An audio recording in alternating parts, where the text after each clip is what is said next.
Hi, this is Jay Wilson, Game Director on Diablo III. Today I'm going to tell you about a new feature we've added called Artisans.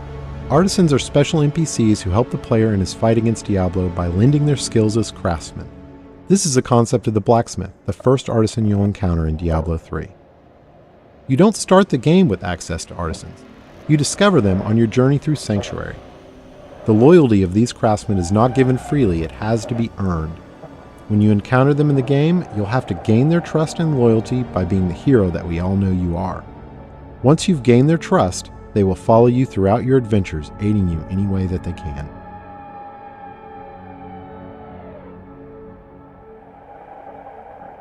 We knew we wanted to add a crafting system to Diablo III, but we felt that the idea that the player would have a side job on top of the immediate pressure of saving the world didn't really fit the tone of a Diablo game. We also didn't want the player to have to spend a ton of time banging on an anvil when they should be out killing things. So instead, artisans will do the crafting for you. As you can see, the blacksmith has set up shop in New Tristram and is ready to help out. Artisans can act as a normal vendor, selling a variety of useful items and purchasing anything you don't want to keep in your bag. All artisans can also craft certain items, depending on the type of artisan. The blacksmith mostly focuses on weapons and some types of armor. On top of that, all artisans have special abilities unique to them. The blacksmith can repair items, but most importantly, he can add gem sockets to some item types that do not already have sockets, regardless of the quality of the item. In addition, all artisans have training options so you can upgrade them, and talk options for that all-important gossip about what's happening in the world of Sanctuary. Let's talk about crafting first. Crafted items are meant to be an alternate way for the player to acquire items. Artisans learn recipes for items as they level up, but some of the best recipes are found in the game world as drops off of monsters. Once an artisan has learned a recipe, he can craft it as long as you provide the materials and some gold to cover his expenses.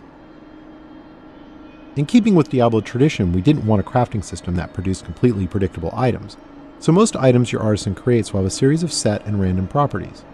Here we see a few items that have some set, but mostly random properties. These could be good for any class depending on what properties they produce.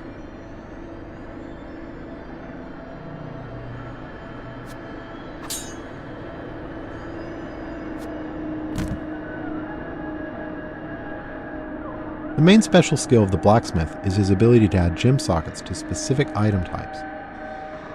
This is regardless of quality of the item, so a rare or legendary weapon could have sockets added to it.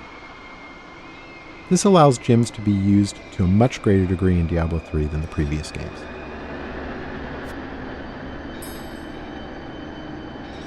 To craft items you need materials. Materials are acquired primarily through salvaging.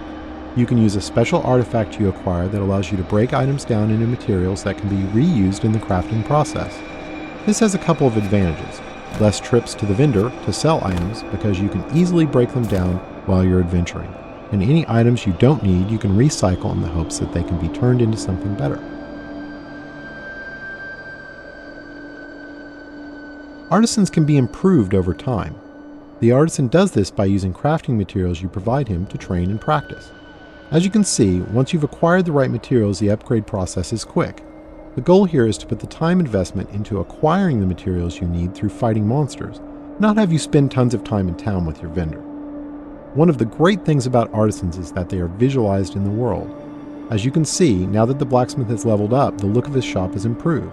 Here's an example of how much a single artisan can improve throughout the game with this fully upgraded blacksmith. Once you're done dealing with your artisan, you're free to take your newly acquired fat loot and return to monster fighting and rainbow viewing.